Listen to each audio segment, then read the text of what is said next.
పశ్చిమ బెంగాల్లోని మాల్దా జిల్లా కేంద్రానికి దగ్గరలోని కలియాచెక్ మండలం గురుతోలా అనే గ్రామంలో ఒక్కసారిగా అలజడి మొదలైంది. ఉదయం 7 గంటలకే జిల్లా ఎస్పీతో పాటు డీఎస్పీతో సహా కింది స్థాయి అధికారులు ఉరుకులు పరుగులు పెడుతున్నారు. వారి వెంట మరో 50 మంది సిఆర్పీఎఫ్ జవాన్లు కూడా వేగంగా వాహనాల్లో వచ్చారు. వారి గ్రామంలో ఏం జరుగుతుందో గురుతోలా ప్రజలకు అర్థం కాలేదు. వాస్తవానికి ఉదయాన్నే మఫ్తీలో పదుల సంఖ్యలో పోలీసులు వచ్చి జవాద్ అలీ అనే వ్యక్తి యొక్క ఇంటిని చుట్టుముట్టారు. లోపల 10 మంది పోలీసులు జవాద్ అలీ చిన్న కొడుకు మహమ్మద్ ఆసిఫ్ ను చేతులను కళను కట్టేశారు పోలీసులు.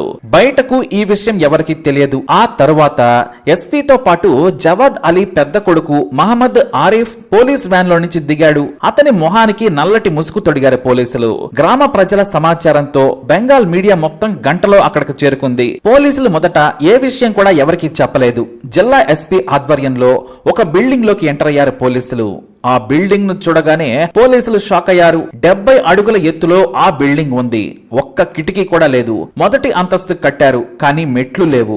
జవాద్ అలీ పెద్ద కొడుకు మహమ్మద్ ఆరిఫ్ ఎస్పీకి చెవిలో ఏదో విషయం చెప్పాడు. ఆ వెంటనే పక్కనే ఉన్న మరో ఇంట్లోకి వెళ్లారు పోలీసులు. అది కూడా కొత్త భవనమే. వాళ్ళు బిల్డింగ్ లోని అండర్ గ్రౌండ్ టన్నెల్ ను చూశారు. అంతా పూడిపోయి ఉంది. దానిని జాగ్రత్తగా కూలీలను పిలిపించి తవ్వించారు. ఆ ఇంట్లో ఉన్న టన్నెల్ నుంచి పోలీసులు ఒక్కో బాడీని బయటకు తీస్తూ ఉన్నారు. మొదట వ్యాపారి జవాద్ అలీ, ఆ తర్వాత అతని తల్లి 70 ఏళ్ల అలెగ్జాన్ బీబీ, ఆ తర్వాత జవాద్ భార్య 46 ఏళ్ల ఐరా బీబీ, ఆ తర్వాత అతని కూతురు 17 ఏళ్ల అరీఫా కుతన్. ఒకే కుటుంబానికి చెందిన 4 శవాలను చూసి గ్రామస్తులు షాక్ అయ్యారు. ఆ ఇంట్లో కుటుంబం మొత్తం హత్యకు గురైన విషయం గ్రామస్తులకే కాదు, పక్కింటి వారికి కూడా తెలియదు. ఈ విషయాన్ని స్వయంగా జవాద్ అలీ పెద్ద కొడుకు మహమ్మద్ ఆరిఫ్ పోలీసులకు చెప్పాడు. అసలేం జరిగింది, కుటుంబం మొత్తాన్ని ఎవరు చంపారనేది పోలీసుల సుదీర్ఘ విచారణ అనంతరం సంచలన విషయాలను వెల్లడించారు. మనుషులు ఎంత నీచంగా ఉంటారా అని సభ్య సమాజం చేదరించుకుంది. అమ్మ, నాన్న, నానమ్మ, చెల్లిని కఠోరంగా చంపటం వెనుక కనీస మానవత్వం లేకపోవడంతో జనం భయభ్రాంతులకు గురయ్యారు. గురుతోలా గ్రామంలో జవాద్ అలీ అనే వ్యాపారస్తుడున్నాడు. ఇతనికి 2 కొడుకులు, 1 కూతురు. పెద్ద కొడుకు పేరు మహమ్మద్ ఆరిఫ్, ఇతని వయసు 21 ఏళ్లు. చిన్న కొడుకు పేరు మహమ్మద్ ఆసిఫ్, ఇతని వయసు 19 ఏళ్లు. కూతురు 17 ఏళ్ల అరీఫా. ఇక జవాద్ అలీ తల్లి అలెగ్జాన్ బీబీ కూడా అతనితోనే ఉంటుంది. ఇక భార్య ఐరా కుటుంబాన్ని చూసుకుంటూ ఉంటుంది. జవాద్ అలీ కష్టపడి వ్యాపారం చేసి బాగా సంపాదించాడు. ఆ ఊరిలో అతనిదే ధనికమైన కుటుంబం. ఇక 2 కొడుకులకు చదువవ్వలేదు. పెద్ద కొడుకు ఆరిఫ్ తండ్రికి వ్యాపారంలో సాయంగా ఉండేవాడు. ఇక 10th పాస్ అయ్యి ఆసిఫ్ జులాయిగా తిరుగుతూ ఉండేవాడు. చెడు స్నేహాలు ఎక్కువ. అయితే తండ్రి దగ్గర నుంచి చాలా సార్లు వ్యాపారం చేస్తానని బెదిరించి లక్షలు డబ్బులు తీసుకున్నాడు ఆసిఫ్. ఈ విషయంపై ఇంట్లో గొడవలు కూడా జరిగేవి. ఖరీదైన బైక్ తో పాటు కొత్త యాపిల్ గాడ్జెట్స్ కొనేవాడు ఆసిఫ్. అయితే తనకు కావలసినప్పుడల్లా డబ్బులు ఇవ్వకపోవడంతో తానే చస్తానని తండ్రిని బెదిరించేవాడు. దీంతో కోపంలో పలుమార్లు కొడుకుపై చేయి కూడా చేసుకున్నాడు జవాద్. ఇక చేసేది లేక డబ్బులను ఇచ్చేవాడు తండ్రి. ఇక మరోవైపు పెద్ద కొడుకు ఆరిఫ్ చాలా సెన్సిటివ్ గా ఉండేవాడు. తండ్రి మాట జవదాటేవాడు కాదు. చిన్న కొడుకు ఆసిఫ్ మాత్రం డబ్బులు ఇవ్వకుంటే అందరినీ చంపేస్తానని తన అన్నతో అనేవాడు. కానీ తమ్ముడి మాటలను లైట్ తీసుకునేవాడు ఆరిఫ్. ఎందుకంటే డబ్బు కోసం చస్తానని బెదిరించడం అతనికి అలవాటే. అయితే ఆరిఫ్ మెతక వైఖరిని చూసి అతన్ని కూడా బెదిరించడం మొదలు పెట్టాడు ఆసిఫ్. నేను ఏదో ఒక రోజు మన వాళ్ళందరినీ చంపేస్తాను, నువ్వు కూడా బ్రతకాలంటే నేను చెప్పినట్లు వినాలని చెప్పేవాడు. దీంతో పెద్ద కొడుకు భయపడేవాడు. కానీ ఏ రోజు కూడా తండ్రితో ఈ విషయం చెప్పలేదు. ఇక జవాద్ అలీ ఒక విచిత్రమైన ఇల్లును కట్టాడు. అతని ఇంటి పక్కనే నిర్మించాడు. ఈ మిస్టీరియస్ బిల్డింగ్ ఆ గ్రామస్తులెవరికి కూడా అర్థం కాలేదు. ఒక్క కిటికీ కానీ బాత్రూమ్ కోసం చిన్న వెంటిలేటర్ కూడా వదిలిపెట్టలేదు. మొత్తం సీల్ వేసి భారీగా బిల్డింగ్ నిర్మించాడు. దాదాపుగా ఆ బిల్డింగ్ నిర్మాణం పూర్తయిపోయింది. ఆ ఇంటికి బయట నుంచి చిన్న గేటు మాత్రమే ఉంటుంది. కాకపోతే పక్కనే ఉన్న తమ ఇంటి నుంచి ఏకంగా కొత్త ఇంటికి సొరంగం తవ్విస్తూ ఉన్నారు. మనుషులు హాయిగా నడుస్తూ పాత ఇంటి నుంచి కొత్త ఇంటికి వెళ్లొచ్చు. ఇక మట్టి పడకుండా సొరంగంలో చెక్కలను కూడా గోడకు అమరుస్తూ ఉన్నారు. కానీ ఇంకా టన్నెల్ నిర్మాణం పూర్తి కాలేదు.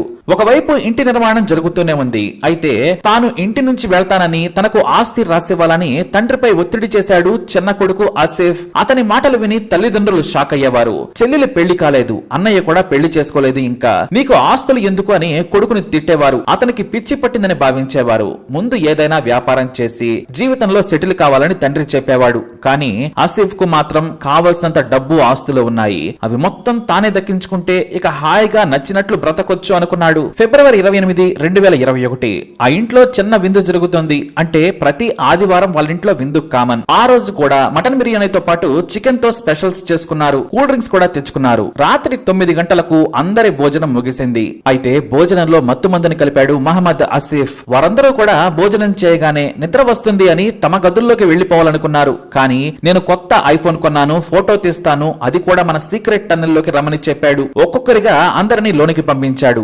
అందరినీ ఎలా ఫోటో తీస్తావని పెద్ద కొడుకు ఆరిఫ్ తమ్ముడి మీద అరుస్తూనే ఉన్నాడు. కొత్త టెక్నాలజీ ఒక్కొక్కరిగా తీస్తూనే నేను బ్యూటిఫుల్ ఫోటో చూపిస్తానన్నాడు ఆసిఫ్. కానీ వాళ్ళంతా లోపలికి వెళ్లగానే బయట వారికి అర్థం కాకుండా ఉండేందుకు ఏర్పాటు చేసిన ఐరన్ డోర్ ను వేసి లాక్ చేశాడు. అది చూసిన ఆరిఫ్, ఏం చేస్తున్నావు, ఊపిరాడక చస్తారని అరవగానే నువ్వు కూడా చస్తావు, బ్రతకాలంటే కామ్ గా ఉండమని తన అన్నను బెదిరించాడు ఆసిఫ్. ఇక మత్తులో తల తిరుగుతుంటే తన తమ్ముడు ఏదో చేశాడని వేగంగా గేటు తీసుకుని పారిపోయాడు ఆరిఫ్. వేగంగా పరిగెత్తి మెయిన్ రోడ్ మీదకి వెళ్లిపోయి ఏకంగా మేఘాలయ పారిపోయాడు. అదృష్టం కొద్దీ అతని దగ్గర తమ వ్యాపారానికి సంబంధించిన క్రెడిట్ డెబిట్ కార్డ్స్ ఉన్నాయి. దీంతో డబ్బుకు అతనికి కొదవ లేకుండా పోయింది. తన అన్న పారిపోయాడని గుర్తించిన ఆసిఫ్ భయపడలేదు. ఎందుకంటే పెద్ద కొడుకు ఆరిఫ్ కు ఏది చేయాలన్నా ఎవరిదైనా సపోర్ట్ కావాల్సిందే. కాస్త మెతక మనిషే కాదు, తెలివి కూడా తక్కువే. ఇక టన్నెల్ లోకి డోర్ రంధ్రం నుంచి వాటర్ ని పంపు చేశాడు ఆసిఫ్. వాళ్ళు లోపల హాహాకారాలు పెడుతున్నా కనీసం కనికరం కూడా చూపలేదు దుర్మార్గుడు. కన్న తండ్రి,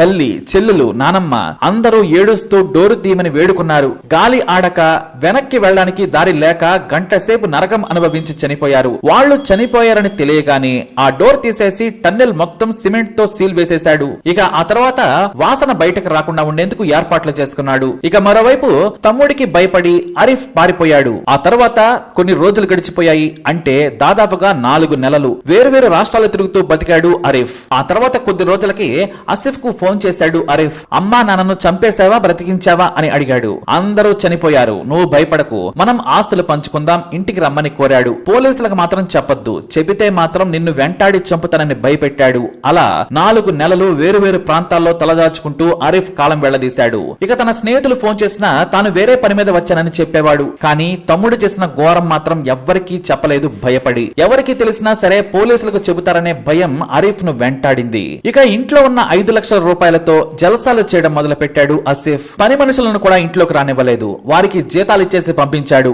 ఎక్కువగా ఇంట్లో నుంచి బయటకు వచ్చేవాడు కాదు. తన తండ్రి బిజినెస్ ను కూడా క్లోజ్ చేసి పని వాళ్లను రావద్దని చెప్పాడు ఆసిఫ్. తాము ముంబై వెళ్లిపోతున్నామని అందరికీ చెప్పేశాడు. ఇప్పటికే మా వాళ్ళందరూ వెళ్లిపోయారు, నేను కూడా ఇక్కడ ఆస్తులు అమ్మేసి వెళ్తానని తనకు తెలిసిన వారికి చెబుతూ వచ్చాడు. ఇక తమ ఊళ్ళోనే ఉన్న 25 ఎకరాల పొలాన్ని అమ్మేసేందుకు ఏర్పాట్లు చేసుకున్నాడు ఆసిఫ్. కానీ రిజిస్ట్రేషన్ మీ నాన్న పేరు మీద ఉంది కాబట్టి అతని సంతకం కావాలని గ్రామస్తులు చెప్పారు. అయితే అన్న ఆరిఫ్ పేరు మీద 10 ఎకరాల భూమి ఉందని తెలిసి అతన్ని గ్రామానికి పిలిచేందుకు తెగ ప్రయత్నించాడు ఆసిఫ్. కానీ తనకు కావాల్సినప్పుడే ఫోన్ ఆన్ చేసి మాట్లాడేవాడు ఆరిఫ్. ఇక ఆ తర్వాత ఏమైందో ఏమో, ఒంటరిగా ఎన్నాళ్లు తమ్ముడికి భయపడాలి, అమ్మ లేదు, నాన్న లేడు, పోలీసులకు చెబితేనే ధైర్యంగా ఉంటుందని ఆరిఫ్ భావించేశాడు. అమ్మా నాన్న చనిపోయాక తమ్ముడికి భయపడుతూ ఎందుకు తిరగాలని ఆరిఫ్ మళ్లీ మాల్దా జిల్లాకు చేరుకున్నాడు. రాత్రి 11 గంటలకు జూన్ 20, 2021న ఆరిఫ్ మాల్దా జిల్లా పోలీస్ స్టేషన్ కు వెళ్లాడు. అక్కడ ఎస్ఐతో మాట్లాడాలని చెప్పాడు. రాత్రి సమయం కావడంతో కానిస్టేబుల్ 3 మాత్రమే స్టేషన్ లో ఉన్నారు.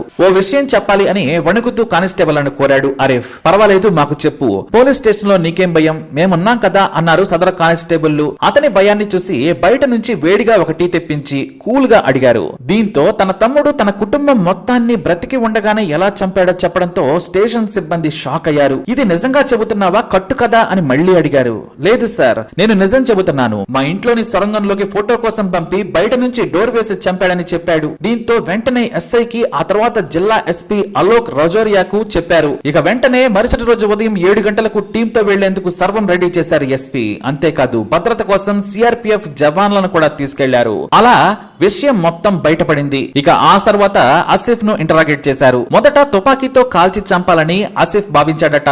అందుకోసం 2 7mm తుపాకులను 20 బుల్లెట్లను కొనుగోలు చేసి తన స్నేహితుల దగ్గర దాచాడని పోలీసులు మీడియాకు తెలియజేశారు. ఆ 2 తుపాకులను దాచిన అతని స్నేహితులను కూడా అరెస్టు చేశారు పోలీసులు. ఇలా ఆస్తి కోసం అతి చిన్న వయసులో 19 ఏళ్లకే ఆసిఫ్ దారుణంగా కని పెంచిన తల్లిదండ్రులను చంపేశాడు. కనికరం లేకుండా తోబుట్టువుని, నానమ్మని ప్రాణం తీసేశాడు దుర్మార్గుడు. అయితే అదే రోజు ఆరిఫ్ ఇంట్లో ఉండి ఉంటే అతన్ని కూడా చంపేసేవాడని విచారణలో ఒప్పేసుకున్నాడు ఆసిఫ్. మత్తులోకి జారుకున్నాక గొంతు నులిమి చంపి అదే సొరంగంలో వేసి సిమెంట్ తో సీల్ వేయాలనుకున్నానని ఒప్పుకున్నాడు. అయితే ఇప్పుడు ఆరిఫ్ కూడా కొన్ని కేసులను ఎదుర్కొంటున్నాడు. హత్యలను కళ్లారా చూసి చెప్పలేదని అతనిపై కూడా పోలీసులు కేసు పెట్టారు. అదే రోజు పోలీసులకు ఫోన్ చేస్తే కుటుంబంలో ఒకరినైనా కాపాడేవారమని చెప్పారు పోలీసులు. ఎందుకంటే టన్నెల్ ను సీల్ చేసినంత మాత్రాన చనిపోవడానికి చాలా సమయం పడుతుంది. వాటర్ నిండాలన్నా కూడా గంట సమయం తీసుకుంటుంది. ఎందుకంటే భారీగా తవ్విన టన్నెల్ ఇంకా పూర్తి కాలేదు. ఇంత చిన్న లాజిక్ మిస్ అయ్యి ఆరిఫ్ మూర్ఖంగా వ్యవహరించాడని పోలీసులు ఆగ్రహం వ్యక్తం చేశారు.